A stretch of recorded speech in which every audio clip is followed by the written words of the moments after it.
Okay, all set. Great. So welcome to the Jordan Center, to everybody in person as well as online. You're in for a treat. Dmitry Dubrovskiy is the main scholar and champion of academic freedom. An area that is a field that is under attack. Not only in Russia but here as well. His background is in history, with degrees from St. Petersburg State University and the Russian Academy of Sciences. But and it is in Petersburg that his academic career began,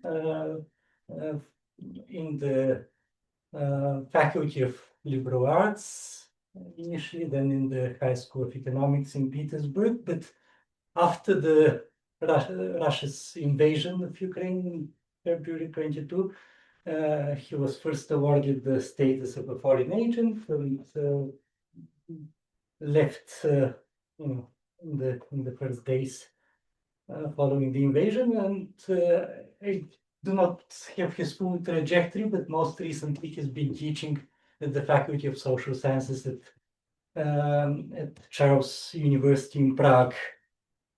The nature of Dmitry's work constantly forces him to take positions, because human rights and academic freedom are very much about that, and one may disagree with some of them, but one has to absolutely acknowledge Dmitry's really extreme principledness in those positions, and the universality with which he treats academic freedom and human rights, a universality that which are to be, of course, equal and applicable to everybody. And that kind of universality upsets many people in his community, as we saw recently. And if you open his Facebook page, there would be multiple very hostile and informed comments, to which he invariably responds with with infinite patience and humor, for which he's a better man than I am. So with this I will leave Dmitry to present Russian academics in exile, academic freedom, epistemic justice, and wartime. Thank you very much. Thank you for coming, and thank you for the kind introduction. I should add, because I was trained to work at the St. Petersburg State University under the guidance of a local rector, and I've been in the long battle with this person for up to 10 years. But currently, I'm absolutely inconvincible. Just I cannot be touched by any possible insult. This was just I was very well trained by the Russian authority and Russian bureaucrats. But what I'm trying to talk today is about their questions, because they're Russian academics in exile right now in the questioning the situation. What is the strategy? What is the possible development? What we are for, and where we are right now, actually. But let me start with the very just to fix this the fact we are living in the situation of the juxtaposing three different pressure. Is sanctions, is academic boycott, claim, and securitization. So that's the Russian academics in exile, not only as a Russian citizen, but also as academics. They becoming the proxy targets for the numerous sanctions as allegedly people who are responsible for the war of aggression. At the same time, they become the target for the security measures applied currently for the citizens of the suspicious countries. And here is I remember very nice support from the Iranian scholar when we were supported by the scholar from Iran in Vilnius last year, when she took a floor and supported Russian academics in exile, saying a part of others immigration, a part of others the people who defected their country. The Russians, Belarus, and Iranians, they become the citizens of the country under under special surveillance.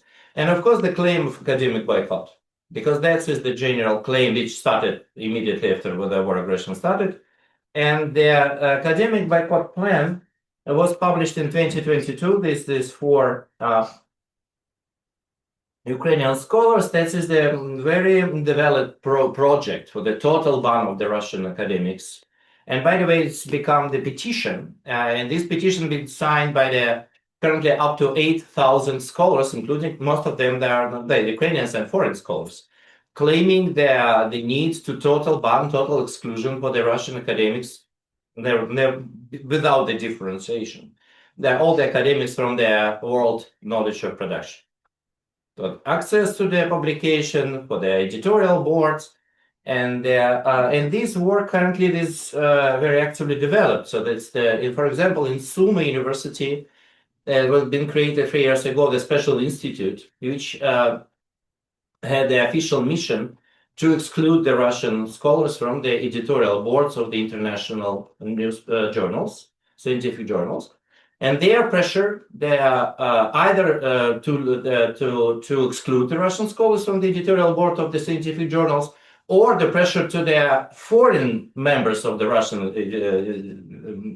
Russian scientific journals to leave the editorial boards of the scientific journals published in Russia. So that's the general, and that's as they reported, they were being successful in the 75 cases at least. So that's how it looks like. And the main justification for this is one of the general argument against really to support the idea. So that the Russian scholars are fully responsible for the war of aggression is the nature of the current regime, believing the Russian universities are a weapon of the state. And my second very, from my perspective at least, disputable argument is that so the Russian scholars are part of apparatus. That means that almost 90% of the Russians support the war of Ukraine from the perspective of these scholars, and therefore the scholars also supported war in the same scale, which is simply not true. This is the fantastic picture when the Russian field made it was the 2022 research, when the Russian field made the survey, because that's questionable, as all the posters are questionable, but it's, for me, it's very, very impressive when it comes to the support. Among the other group science, they demonstrated, at least at the beginning of the war, the lowest level of the support, the lowest possible. So this is simply unfair to believe the scholars in mass are supporting the war. The biggest problem is that most of the Russian scholars right now in the survival mode. They cannot protest, they cannot leave, and they are living in the situation of the adaptation and the shock rather than the support of the war. And using this, I think it's very suitable classification when we are discussing the situation with Russian science and art in the general.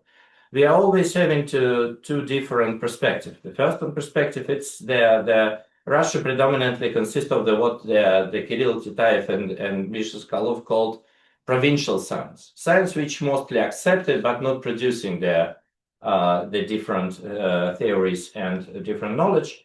And there is mostly about humanities, social science. While when it comes to the metropolitan science, for the leading science, it's mostly STEM. So this Russian STEM always been more recognizable in comparison with humanities, social sciences.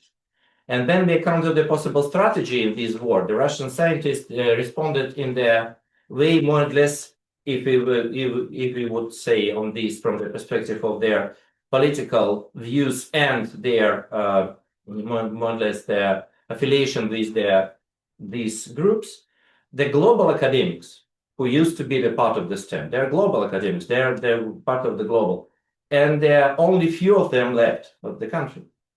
I mean, when it comes to the global academics, we don't have a kind of mass exodus of the Russian members of the Russian Academy of Science, right? They kept in place.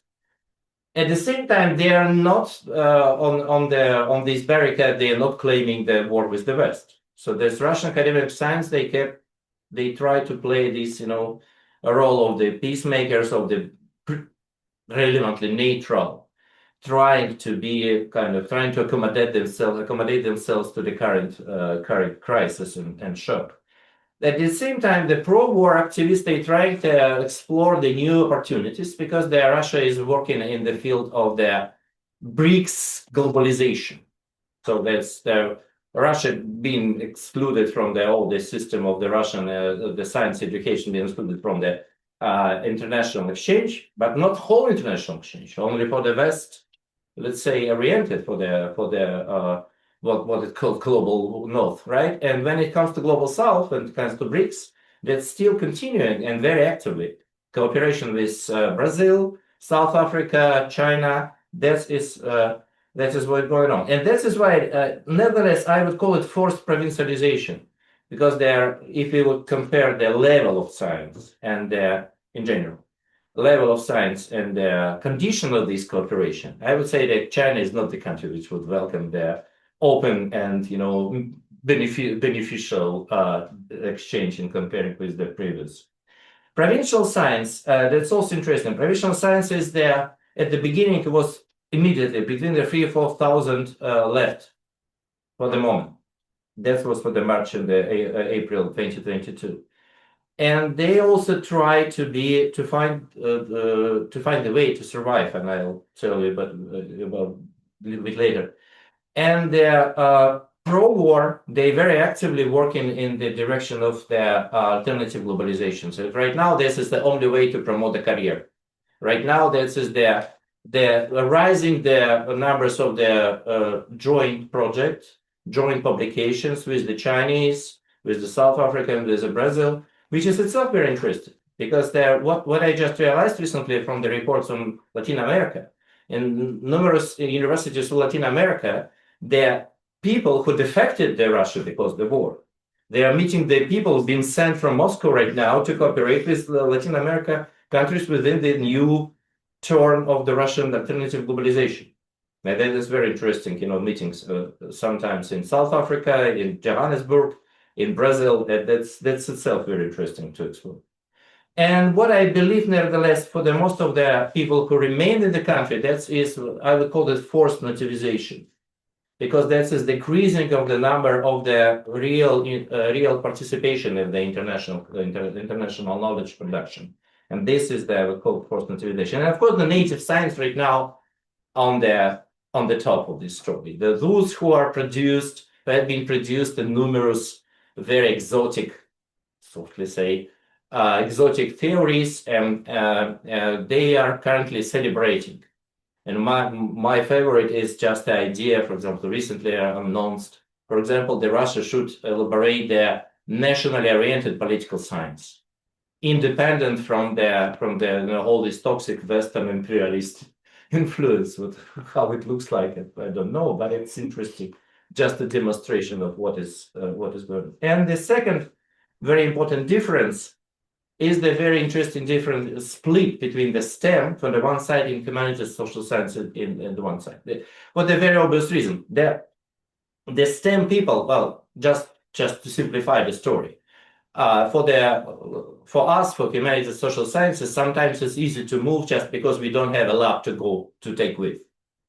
Most of the people, they are simply attached. They are very much dependent from the long term of the big mega science project from the lab they've been created, and they work for this, so the experiment they went through the years, and they cannot move. Nevertheless, after the 22, so that's the STEM is working, as I've told already, forced provincialization and the extremely hard securitization and censorship, especially when it comes to the fourth militarization of what's going on in Russia right now. Despite of the fact some of the scholars have been involved very actively in the production of the military for the military machine for the war, but nevertheless they are very actively controlled and under serious surveillance of the security forces. And the humanities and social sciences after the second after the beginning of the war, they are living in the forced nativization, including the returning of ideological courses, which is very impressive. For the first time since the Soviet Union, the Russian students had the mandatory courses called Foundation of Russian Statehood, History of 20th Century, and that will be another one. It's called Traditional Religions of Russia. And this is the free new pillar of the, let's say, the state ideology, traditional values, and justification of the war. When it comes to sanctions, the sanctions in which currently officially declared after the beginning of the war, mostly originally should be attacked against the institutions which are involved in the war. But in reality, especially after the shameful letter of the Russian rectors, in reality, it's closed to all institutional cooperation without exception. And although the students weren't expelled, those who studied the so-called sensitive matter in the numerous European institutions, they currently more and more receive information about their students being banned from the variety of discipline which local lawyers consider it as security issues. Artificial intelligence, security, cybersecurity, a lot of different disciplines. As a CHUT, is at Zurich Technological University, is the Warsaw, is the last scandal in Bonn. And it's just, the example of hypocrisy, because the students being banned from not being banned from attending the courses. They've been banned to receive the recognition, they receive diploma, but they can visit the courses. So, but in what perspective it could fit the idea of the security, I don't know. And the most harsh situation right now in Sweden, because in Sweden, 2,000 of the Russian scholars right now, Sweden considering to forced deportation of the scholars, who some of them have been already for more than 10 years working for Sweden, when the Sweden unexpectedly recognized them currently as a threat for the national security. And as my colleagues from the Norwegian Institute of International Relations stated in 2022, scholars from China, Iran, and Russia may feel they are being subjected to discriminatory treatment, but they may struggle to discuss it openly. So this is another very important story. So we are being, me included, so as I'm the very suitable target, not only for the attack of my colleagues, but also for target, of course, for everyone. Immediately when I started to speak something about the evaluation of the Russian scholars in Europe, I received a lot of different responses, including you have no moral right to open the mouth to say something about it because of the war in Ukraine. So this is clearly stated. This is a statement made for the substantial amount of my colleagues. I even cannot convince my own friends to share the story of the evaluation of their eyes with me, because they believe it's shameful. Not what had been done with them is shameful, but what the shameful is just to share this with the public. And the big question, whether these sanctions are effective, in what perspective that could be pragmatical. Well, it's my understanding it's mostly touched the moral or emotional sphere. So somehow Europe demonstrated the readiness to struggle or to fight with the aggressors. It's much convenient way to persecute the Russian scholars in exile, because they are absolutely defenseless and they have no voice, and it's also very important. So that's nobody could protect. An additional problem, because the Russian question is not the first one we've been discussed within the security issues. This China question was before, and this is the good example of what about Czech Republic. Two scandals happened previously in the Czech Republic with the humanities, two scandals with STEM. But paradoxically, all the security system had been constructed to protect Europe against the institutional collaboration with the toxic countries, predominantly China. And the problem is there is simply no policy which would recommend which would consist the recommendation for the university how they should deal with their scholars on the personal level. And somehow I believe that somehow it looks like overcompliance.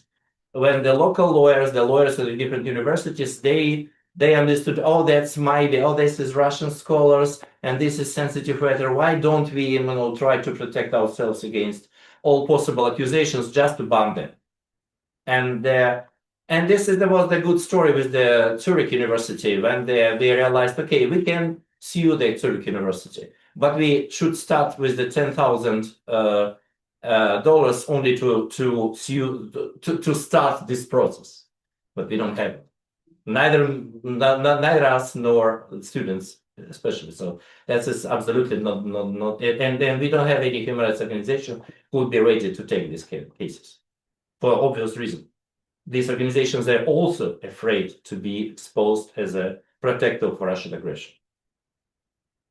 And when it comes to internal pressure, so that is the very particular, very, let's say, small in terms of its coverage, because we have approximately currently 71 scholars who have been put into the list of foreign agents. But the one side is not big, but in reality it's every 10th, even more. So it's approximately 1,000 people in this list, and 71 academics, including myself, including colleagues right now in exile. Of course, they faced a ban of teaching. In reality, they faced a ban of what German would say, Berufsverbot. Because in reality, despite of the fact this law does not consist a direct ban for their research, but at the same time, no one from the foreign scholars, for the people who have been recognized by Russian state as a foreign agent, they could keep their research activity, like Yulia Galemina, for example, or other people in Russia. That's interesting. The pressure to the bookstores. They have a special labeling requirements. And this is the picture from one of the main bookstore in Moscow. When all the books published by a foreign agent should be covered like that. I mean, just like a porno, like adult content. It's probably, from the perspective of current power, it's the same. It's very dangerous for the youth. But currently they have a tax pressure because recently was announced because all the bookstores which would continue to sell their foreign agent books, they wouldn't require the special deduction, and this is the different tax pressure for the stores to push them not to have any foreign agent books in the store. And the university libraries, they removed it. The public library, they have a very fantastic system. You can have this book of the foreign agent with the pass. And they have a special list of the people who requested for the obvious reason, just to threat the readers. And finally, well, just yesterday I received a very nice news for my colleagues from Russia working on the question of academic freedom. And she has the direct ban to cite me in the work, because it is not against the law, but just in case. And this is just in case is very common. So that's for MA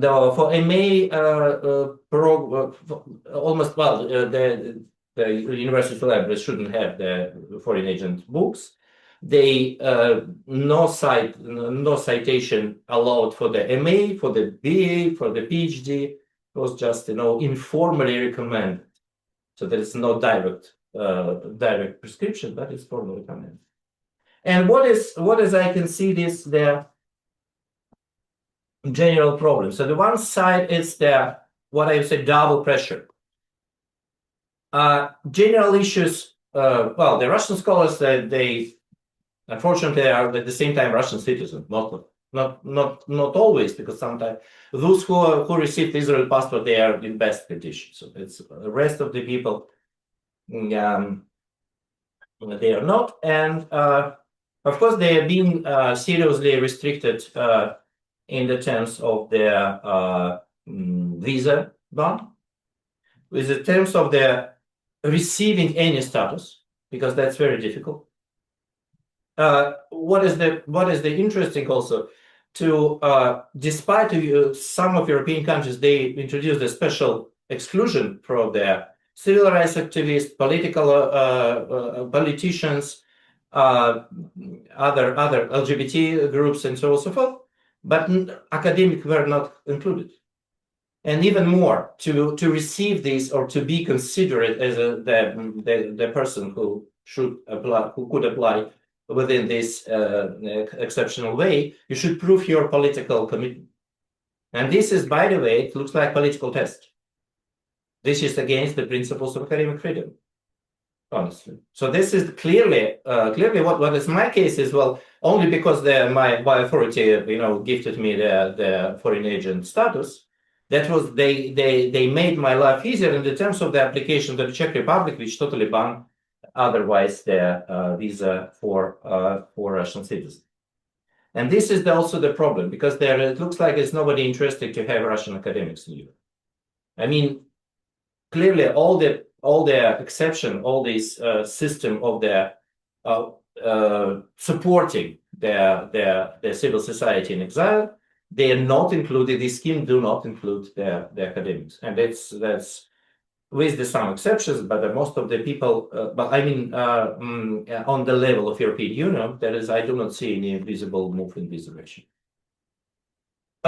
Inside Russia, I've told you already, it was the two different problems: the foreign agent, and there was another undesirable organization. Undesirable organization law, it declared the foreign organizations undesirable in Russia and punish those who so-called cooperate or collaborate with them.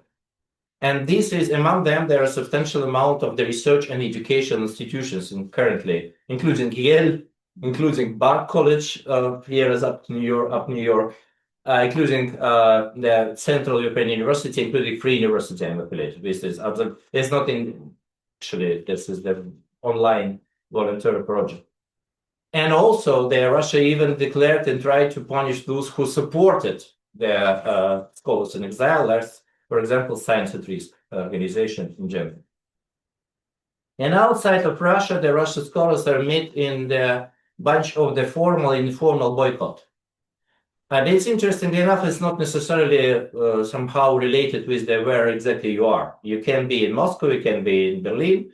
It doesn't matter. For the substantial amount of cases, as far as I understand, sometimes the people reported me about these cases. The people applying for the conference, they received, registered, and then they've been enforced. Unfortunately, because the Russian citizens, we have a concern about security, or we have a concern with another part of our conference. We will politely ask to remove you from the conference.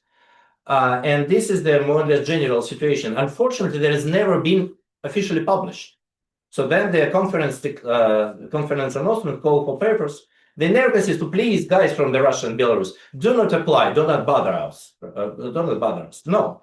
The people apply, they registered, and then they receive, sorry, we cannot accept you because you're from Russia. And this is actually is not fair. If you believe that is somehow applicable, be clear, be open. If not, so I would consider this is a violation of academic freedom. At the same time, this is the very strange policy again about the possible application for the grant for the European support. Some project they informally distributed information, so all these Russian citizens should not apply, despite of the fact there is no clearly set in the conditions and announcement. Again, so if you believe it's fair, make it open. If you believe it's not fair, stop it. I mean, otherwise it looks like serious question in the terms of the academic freedom and knowledge production and epistemic justice. But a result of this, that is the forming of the special class of precariat, immigration academic precariat. For the obvious reason that most of the people who defected the country, defected Russia, living at the very short position, sometimes from 6 months to 2 years. 2 years is maximum. And this is the petty joke in France. Right now I've heard from my colleagues in Paris. There is a daily life after the pause. because that's proposed, this is the scheme which allowed a substantial amount of Russian scholars survived in France. But after that, there's absolutely no way what they could do. Of course, the donor-dependent system of support. I mean, substantial amount of projects, they've been seriously dependent from the United States income, and the situation when the United States cut the budget, so that some substantial amount of this project that simply disappeared in Europe. And of course, which is absolutely okay. Well, without the war, every national academia has its own system of protections. I mean, no national academia has the open door for everyone to come. I mean, this is a lot of protection. And in Europe, there's absolutely, like in other countries, there are no backdoor entrance for the people from other academias. And therefore, this is the question, what could be the strategy? How the people can survive? And here is the strategy. So Alexander Kalgin is the colleague of mine. He more or less described it recently. And he has found three strategies. Interestingly enough, predominantly the third strategy is most new. I mean, the previous strategy, it was quite normal, quite obvious. That is the strategy of the individual market-based strategy, when you're trying to sell your own expertise to applying for the emergency fellowship, to the regular research grant. Again, with the regular research grant, with the reservations, not all research grants are equally available for Russian citizens. Of course, the individual networking. They are trying to find the department to settle or to cooperate, actively working with the students, participation in workshops, summer schools, associations, and this is tried to be more and more integrated in the European academia. But here is another question. I mean, it's not a risk, but a question. And sometimes they already have heard here from the colleague from Russia who emigrated 20 years ago. We are not Russian scholars.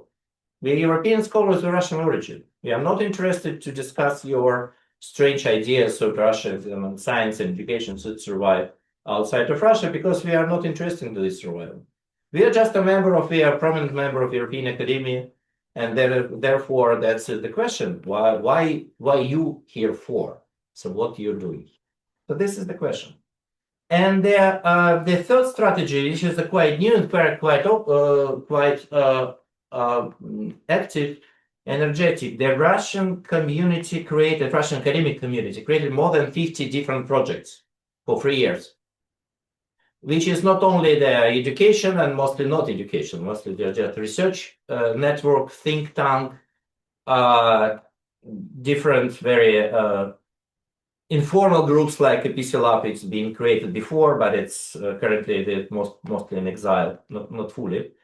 At the same time, there is the online group of the communication and collaboration, like the Scholars Without the Border, Kovchek, and so on and so forth.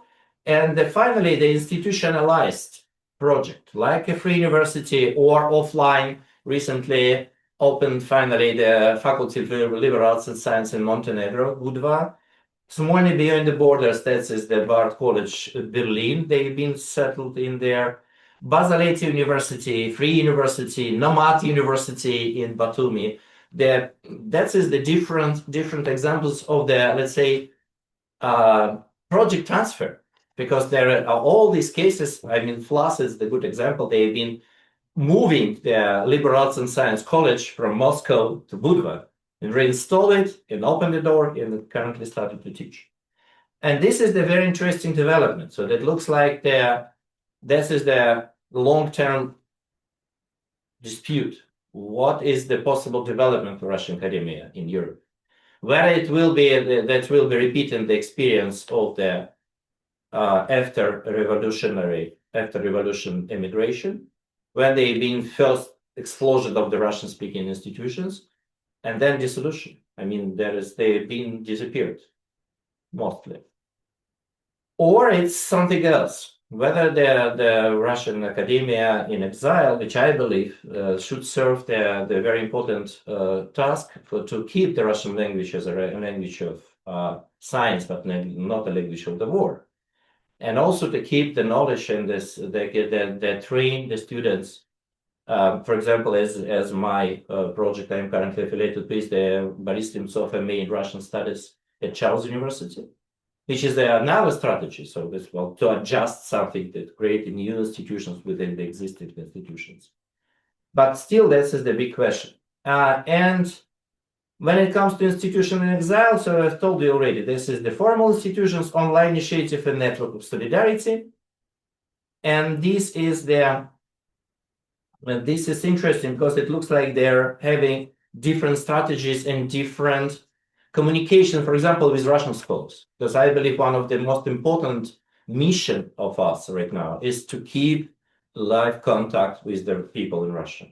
Because my personal understanding is if you believe in the Russia for the existing in the future, so the people who will restore institutionally and on the practice the education and science in Russia, that will be not us. It will be people who stay in Russia. And that is why we're still working on the different political, well, what we really lack in Europe is the agency. We don't have a voice. We don't have a voice, and well, to speak with somebody, you should have a kind of voice to speak with, to be able to communicate. And this is recently the Russian American Science Association opened because this organization existed in the United States. They opened the European Committee and tried to, and I'm currently the head of the European Committee of this organization. We're trying to use this experience to try to promote the rights of Russian scholars in Europe. At the same time, we are still having formal academic solidarity in Europe network when we are trying to communicate and collaborate and to speak with the different institutions and projects in different regions. And sometimes become successful. But recently, within this scheme, the Nomad University and FLAS they got agreement and currently organize the exchange. And it looks like we have this success in this project in progress. And also that's what I'm dreaming of. It's the coalition of universities in exile. I believe that's not only for Russians. We have the Turkish University in exile of university. We have the Belarus University in exile in Vilnius. I believe the universities in exile is the only possible form right now of the coalition of the academic freedom coalition in Northern Eurasia for obvious reasons. We simply cannot imagine how this question of academic freedom and the survival of the academic outside of their countries is visible or feasible without the coalition, which I believe need to promote the situation with academic freedom and with the Russian academics in exile. Thank you.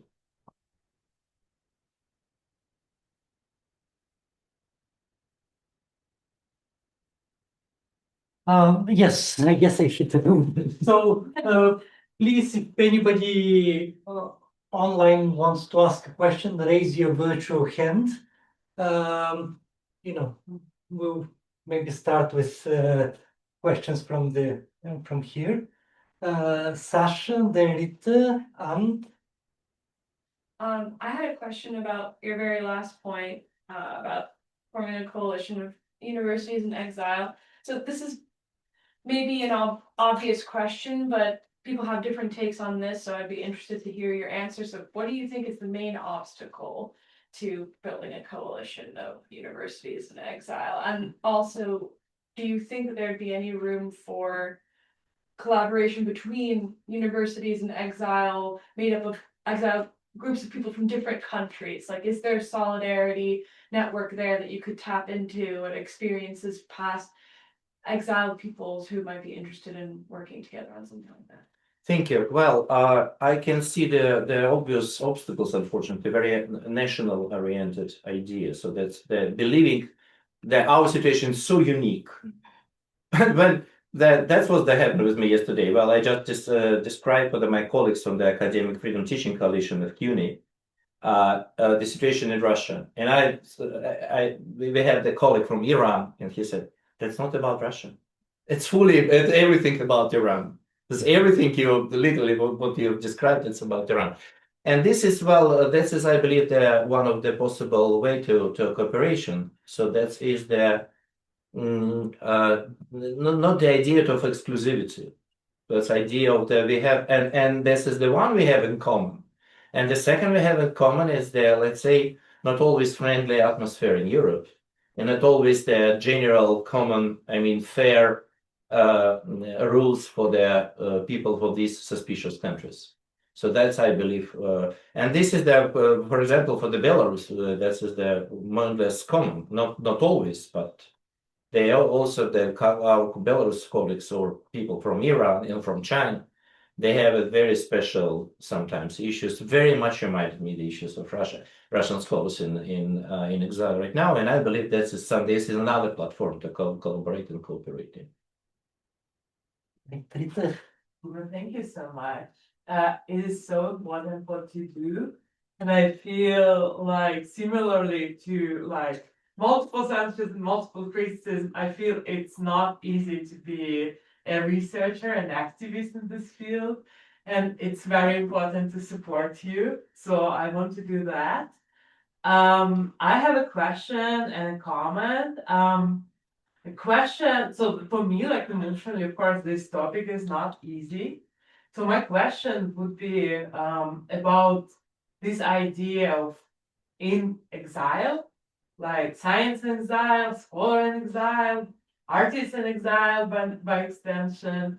Yeah, I know the several institutions dealing with that, and I collaborated a lot with what New School does, New University in Exile. So they meet weekly, like all the exiled scholars.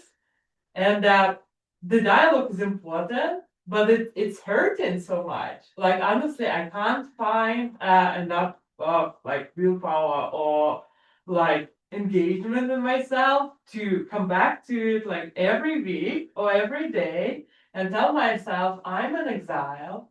And also it's so vulnerable. I'm just thinking like I was in dialogue with several of my friends from different countries who submitted their asylum applications, and they're all frozen, like all of them from all countries. So it's such a hurting status. So do you feel would you like remain this status in the discussion, or do you think like do you see yourself as a scholar in exile? And then like so I support so much a tiny bit, a tiny teaspoon of criticism. I'm not quite happy with this Titaev and Sokolov article about the provincial and I think they call it Aboriginal science, which is not the best word to call it. Indigenous. Indigenous. I mean, like it's open to interpretation, but I don't think it's non-problematic term. And I think like this, well, both of them are my friends, but I think that it's kind of problematic of how this article sees the West as a unifying superior world of knowledge. And that it's also problematic ignoring inner distinctions within Russian academia. Like it turns out like the provincial science is mostly in like Moscow, St. Petersburg of centers with a lot of money and resources and close to the federal government, and that indigenous science is like in Siberia or like Vladivostok, and actually, in fact, on indigenous territories. And I think like this article takes quite an arrogant stance on looking at indigenous science, and considering the history of colonization, we should never do that. Okay, thank you. When it comes to the term, some of people they disagree to use this term for self-identification. Yes, myself, I'm exiled because I simply cannot go back. So this is I think it's more or less the status of the people. So that's or just the situation when the people are not able to continue their normal work, and this is why they in exile. So not they both either or. I mean, They either they live because they left because they cannot continue in normal work and they consider them in exile because there is no condition for that. And the second is just, the people on the personal level, they are insecure. That is why there is absolutely that is why, well, I think that is the legitimate term in the terms of the, because of the exile is something, is the, it's not the Russians. I mean, there's so many people in exile right now, and the scholars is just a part of it. Because this is just a very weird combination, because the people are moving. And sometimes it's very difficult even for the research purpose. I mean, for example, the people moved before the war, and then the war started, and they didn't change anything, but they becoming scholars of exile because of the new situation. When it comes to the article, I don't think I fully agree. So okay, so if you don't like it, it's really tricky to use the indigenous. Okay, so I'll call it nativist. So for me, it's just, the scheme which is I'm observing, and it's in the humanities and social sciences. This is related. It is not coincident, by the way, with the geographical, because I have a lot of native scientists in St. Petersburg State University. So this is not the people who are somehow, distributed, somehow attached to the different territories. Rather, it's the people who committed to the different part of this knowledge production. So when it comes to this hierarchy, so this is simply the system of reference. Those who believe in, let's say, the national science is superior, and we should create our national, and this is my favorite, this is as you remember, the story was Orthodox sociology, for example. Dobrinkov, back then, 20 years ago. I mean, Orthodox psychology. And now is the national political science, but doesn't mean what they got say. I mean, there's political science which would work on this restricted territory of Russian Federation probably. So this is not the geographical distribution. And I would agree with sometimes it could be a representation of the inequality. But at the same time, I met the people who, have a system of reference in Vladimir, and there's international scholars. At the same time, in Moscow and City, we look at the bunch of let's say, the people I would call native scholars, because they system of reference. They arguments they're using, they don't read in English. They are publishing everything in Russia. They most, as you know, the most cited. Huntington and Ilyin and Berdyaev for the political science of the God say. So this is what I would rather look not on this geographical, but even on the system of reference, and those who are participating really in the international system of knowledge production, they are global actors.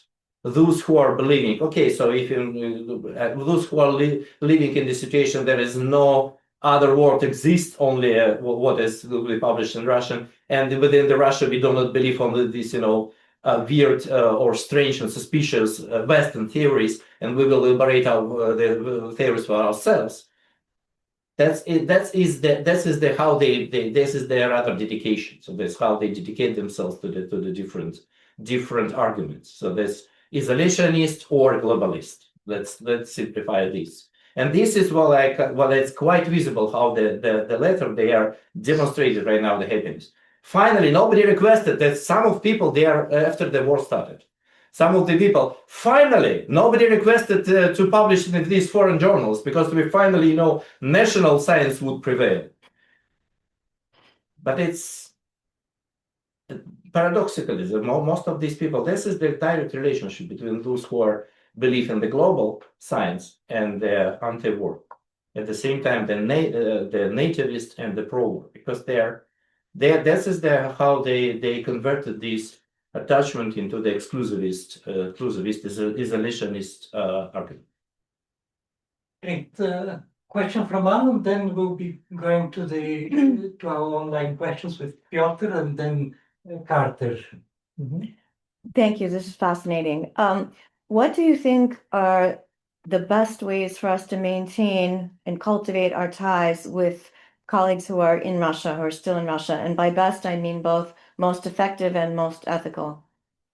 One of the most effective ways being elaborated by the Chinese colleagues, so-called indirect collaboration. So we have already numerous centers in the Kazakhstan, Armenia, and this is the most secure Mhm. because the people you could travel, you can work, and that's nobody will, you know, they will be not Yeah. exposed. That's one. And second, there's no, of course, no institutional, but what is important to support their international travel. That is the people feeling they've been fully isolated and betrayed. Within the Russia is the feeling, disregard of your understanding. So we've been abandoned. Just everybody forgot about us. And this is, of course, the local authority. They that is exactly what exactly they are told you, because that is the best. Nobody likes you, and this is the only your future to just to concentrate into this fortress Putin isolation that Putin dreamed of. So this is, I believe, this is very important to keep alive the network, even online network. That's very important, and try to continue and support every place when the people could. Well, for example, when we have our conference on academic freedom, so this is the people we use it as also the place when the people from Russia they could keep telling us this is the place we can breathe freely. Not only we can talk with people, we can participate in the normal conference without censorship and fear, but also we can breathe freely. So this is very important for the scholars, I believe. Thank you. Great. So let us switch to online questions and then Anya. So Dmitry, thanks very much for the presentation. Have a quick, hopefully very short question, which is about the number of scholars, how you're calculating. You referenced several numbers of scholars in there. I'm aware of one effort that was early on, the Scholars Without Borders, and I saw another one that was done by Novaya Gazeta, or at least referencing numbers of scholars. Are there other data points that you're using to identify how many scholars in exile we have that you're referencing, and are you aware of any ongoing efforts currently that those of us that are interested could learn more about, numbers? Thank Thank you you. very much. Yeah, thank you for the question, because yes, I more or less, this is the conservative radical assessment. The conservative assessment was exactly Davis Center when they have distributed their questionnaire and they tried to calculate where the Russian academics are at the beginning of the 2020, 2023. And then it was Novaya Gazeta data center with the Drezayakin, when they tried to calculate its number of the scholars based on the ORCID changes of the affiliation of the people when the ORCID from the Russian to not. So this is also the questionable, because the people could be in Russia but still change their affiliation to be able to cooperate and to deal with their foreign colleagues. I would say that's still the situation there between the 5 and maybe, the 5 or 10,000. But again, so sometimes it's very difficult. But doesn't mean I left. When I left because I cannot go back. Like sometimes with people, they are moving. They are just not easy to fix. Whereas the people, speaking about this definition, where they are consider themselves exile, or just for the purpose of their more convenient and more quiet work, they moved outside Russia and they could come back. And some people they are. And this is why I believe the more or less stable core of this somewhere between 5 to 10,000 when it comes to the European Union, because we have much more. It is much more difficult question how we could find it, how we could reach the people who are outside of European Union. In Serbia, in Turkey, in Kazakhstan, and all these places, Armenia, a lot of people in Georgia, and that is the real project which would be great to have. Great. So then Anya, followed by a question we have online by Violetta Kabulina. Hi, thank you for your lecture. I just wanted to ask, so continue on your question to Yevna Nauka. So I have my undergrad from Russia, from one of those smaller academias that are precisely described in Sokolovsky Times article as to Yevna Nauka. So precisely what their branch was doing, they were trying to create their own version of Eurasianist theory, based on Dugin, but it was half of them were like pro Dugin, the other half of my professors were against critical of Dugin. And they had, and they still do have this ongoing group, academic group with the scholars from Northern Kazakhstan, where they create this notion of Russia and Kazakhstan forming this new sort of political and geopolitical power, kind of in a multipolar world. So my question is, I mean, I do understand that this is this type of tuzemная наука is considered. I mean, I do understand that it is not considered like good. That is not the correct type of humanities to do it, and obviously most of my professors are very right wing in their attitudes toward any political issues. But the thing is, I was just wondering if you have any opinion on the reasons why they read cultural, like our normal mainstream cultural studies stuff, like they read, you know, from Anderson to Said to Brandenburger, they do read those. But they don't find the answers to the questions that they need. So to be precise, I'm from Novosibirsk. And then my professors comes mostly from this very working class backgrounds, from this industrial area. This is not Akademgorodok. And they kind of, in the absence of Marxist theory that was completely discredited, they find this sort of new answers to the questions of what's going to happen to us, how did we lose our positioning in life, how did we lose like our I don't know, position as a working class, the industrial class, how did we lose the power and the influence in the world. And they do find these answers in those right-wing theories. And unfortunately, when they do read whatever Reshape Школа Экономики produces, they did read, when I was in undergrad, we did read those. We did read everything. But it was always like, oh, so should we just agree with whatever the cultural study tells us? Should we just agree with what America wants us to think, what the West wants us to think, and just abandon? And those professors just left without any idea of how to proceed in this like completely deindustrialized environment where their background is no longer needed, no longer valued. And so I was just wondering if you would have, if there's any response to that, because I think that it's very important for us to take these people seriously, because right now they create the knowledge in Russia, and they do not have, I mean, I still talk to them because I think it's my responsibility to still talk to them. But I just found out that those general cultural studies stuff, the РГГУ, Высшая школа экономики, Европейский университет stuff that produces, it just completely goes over their head because it doesn't answer the questions that they want as the working class people from Novosibirsk. So I was wondering if you would, but I know it's a big question. Yeah, it's to say nothing can be. One of the important here, but just to remember, this is not only the disappointment of what there has not had no question in no answers to the question you believe. Yeah, I fully agree it's important. But at the same time, in the 90s, it was the time of the serious disappointment of the globalization.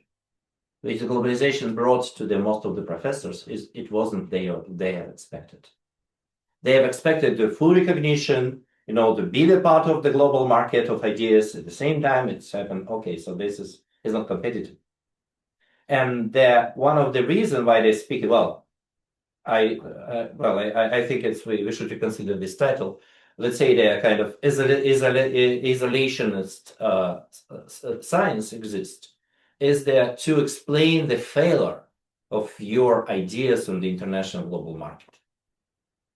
Because they are simply, you can imagine, you can create so many different answers, But if they are not become their recognized recognition, is not received the recognition, is not become a general part of their argument, is you will never have the answer and conversation on the level of the global science. So that's, well, if I partly understood your question, but at the same time, again, so there's for Novosibirsk or other places, they are in the good position to launch this, but not in this level. But as young people should, come back and restore. And this is the question: how we will restore, how we will respond this question. So that's the question for you. Are you ready to come back? Not only for you, not to you personally, right? But it's to the generation. That's the good news to me. I don't think that I'll be fit there anyway, so that's. But that is the how the school competed in the science. I mean, they one should prevail, the second should die. There is no peaceful negotiation between us. So that's sorry. That's I understand. I just. It's just like I'm saying that there are people who come back in the 90s, like that's how European universities started. Yeah, but- There were people who came back. Who came back to establish the European University? European University has been established by most of the people who grew up within the Soviet academia. Who? Well, like Come on. Volkov, Concordian, they had but they Western PhDs and they came back. Yes, that's in this regard, yes. I mean, but it's not a story when the people, fully relocated after the revolution and come back, or after the war. It's not the same. Sorry, but this, I think we have another question. Yes, so let me start with, we have a couple of online questions actually, and maybe I can return. Let me maybe rephrase Piotr's question, which he sent by email. Do you find any rhymes with the situation in academic freedom during the Cold War? Are we repeating some of the patterns established then? Yeah, thank you. That's now I understand. Well, at least one. The biggest question for me right now, whether we are repeating the scheme of the so-called depoliticization science, whether we should repeat or should not. For example, Aganov, who used to be the director of Russian Academy of Science, Russian American Science Association, and this he's doing chemistry. He moved from San Francisco, from California, to Moscow, and now he's one of the speaker of the fighting against politicization of science, believing so we should go ahead of the, let's say, above this, military or political confrontation, and should establish the bridges of science. And here is something morally, let's say, questionable for me. Whether we should repeat the scheme elaborated within the Cold War, and whether we should move them into the current situation, I don't think so.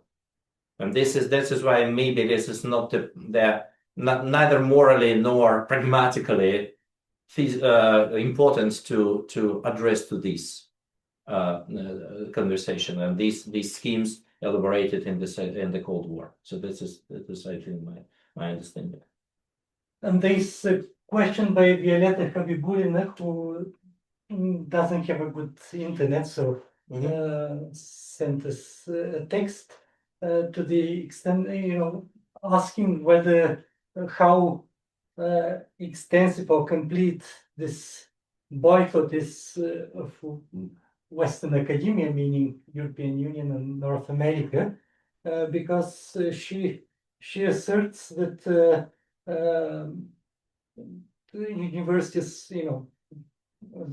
that is Russian universities that had aspired to a global status, such as the High School of Economics and the European University, are still enjoying the support and engagement of many,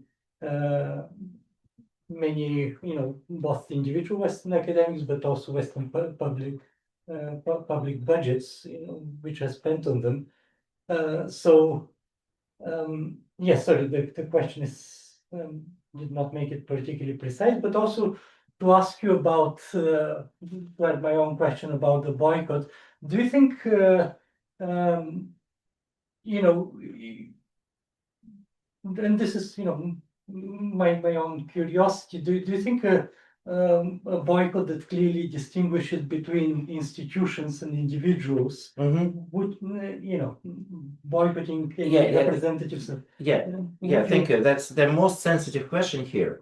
Is that because the idea is because the neither European nor American institutions should collaborate with the Russian institutions. That's clearly that's more or less acceptable. But the second step is all of Russian scholars are affiliated with the state institutions. Because that's, I mean, with a very small exception. I mean, European University of St. Petersburg, that's one. Nothing else. And this is the question. And the most of the people they understood it as a kind of responsibility. So that, for example, they do not allow people to mention their affiliation. Even more, in the case I know, the person from Moscow applied for the participation in the conference as independent research scholar, and then the conference organizers they Googled and said, "Oh, you lied. You applied as a dependent, but at the same time you're affiliated with the Russian institution as a kind of leading research fellow, and therefore we cannot allow you because this is our lawyer believed that's a violation of sanctions." But this is in this regard, if we made this extension, no collaboration is possible. So that's I believe that should be clearly explained. So this is I believe again. So in the numerous cases, at least as far as I understand. Some Western scholars, they believe as a kind of to morally support Ukrainian scholars, you should ban Russians. I mean, to simplify the story.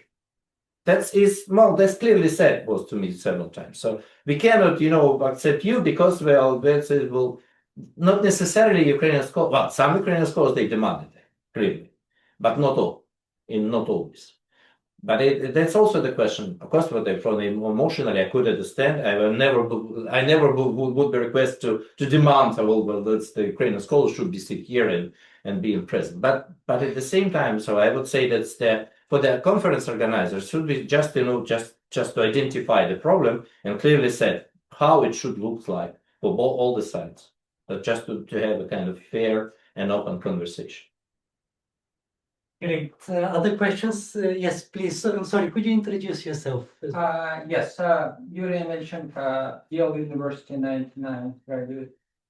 Just thinking ahead of building that system of academia in exile, we know that the purpose is production, teaching, and dissemination of knowledge. And we have example of, say, Oxford and Cambridge, and both of them have very profitable publishing arms. Oxford University Press, Cambridge University Press. Would that be in your plans, and at what stage? Already. Free University has already a publishing house. We are publishing the journal Palladium of the Free University. We are publishing several books, and we have a big plan for that. So this is one of the most important thing to also, by the way, speaking about support, would be great to organize the way to translate and to make available for the Russian readers the book which currently banned or restricted in Russia. So they currently technically it's much more easier. So you shouldn't publish it as it was 50 years ago. I mean, all this time is that and all this transportation. Now just too easy to translate and publish on the website, and people could download. So that is very important, and thank you for the question. Any last questions? Well, in that case, I'm sure the questions will be asked informally, but really I wanted to thank you, Dmitry. To me, it was really a novelty because the American academia seems to be operating a little differently. I mean, I don't want to say in the better way, but yes, these issues that you're finding at conferences and the collaborations in the EU, are fairly differently constructed. And this is the one of the possible explanations for me is just the lack of autonomy in the national academias in Europe. Sometimes it's clearly they receive the order from the military, like Finland. They just received the order from the ministry, and they have just I don't understand. America is not a very good, moment of there, but still, you don't receive still direct orders from the Trump administration. Nevertheless, although he would love it. Yeah, he has these plans definitely. Yeah. Well, thank you so much. This really has been. Thank you very much.